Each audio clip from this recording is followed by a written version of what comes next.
I wanted to do a quick video to talk about some of the projects I've done so far. So this is some of the work that I've done in the past that has given me the confidence to start doing this workbench. I went and took a class in the Heritage School of Woodworking in Waco, Texas. It was a 6-day class, 8 to 9 hours every day, and it was really fun. We built these 3 projects that you see here, and I'm going to show you what it is. We built this box. It took us a day and a half.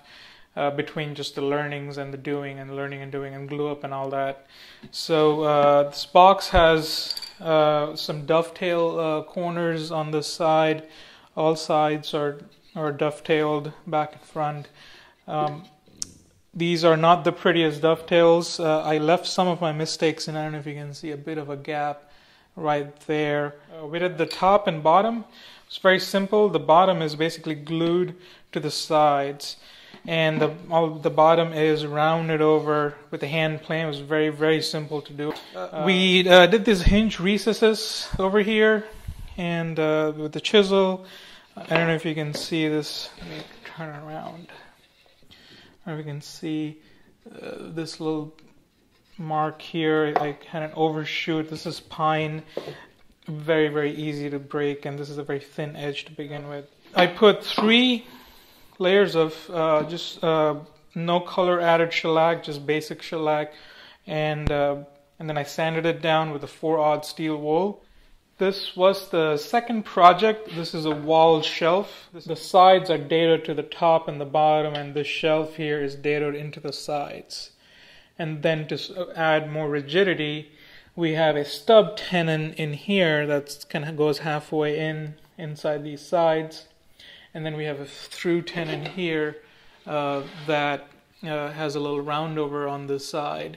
This is a really nice feature. I love this shaker style roundover. Again, very simple to make. This roundover is going to show up in this workbench that I'm building. It's going to be on the ends of this workbench.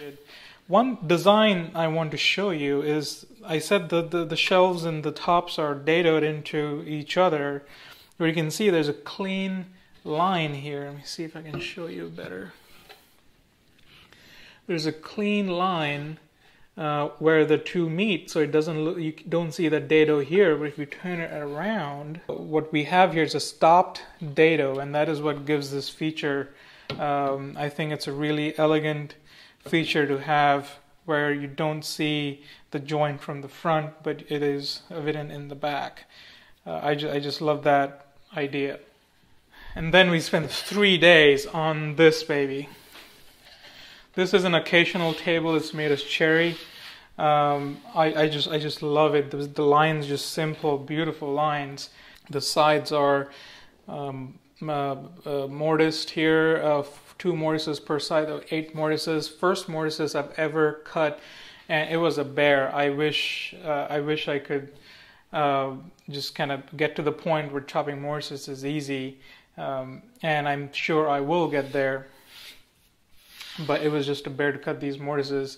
And then the tenons were a little difficult. I'm not that good with a Western saw, so I was having trouble cutting the tenons. I tried splitting the tenons, but they didn't work very well. The sides, the legs are then tapered, so we did the mortises first, tapered the legs again. On the inside, it's a very slight taper, and you almost wonder what that does until you see pictures of it without the taper. It just looks blocky and chubby. This is actually a raised panel under here. I did this. Everybody else was doing their own thing, and I decided to give this a slimmer look. So I raised the panel in the bottom of the top, which made the top look slimmer than it is, but it raises to have the full thickness here.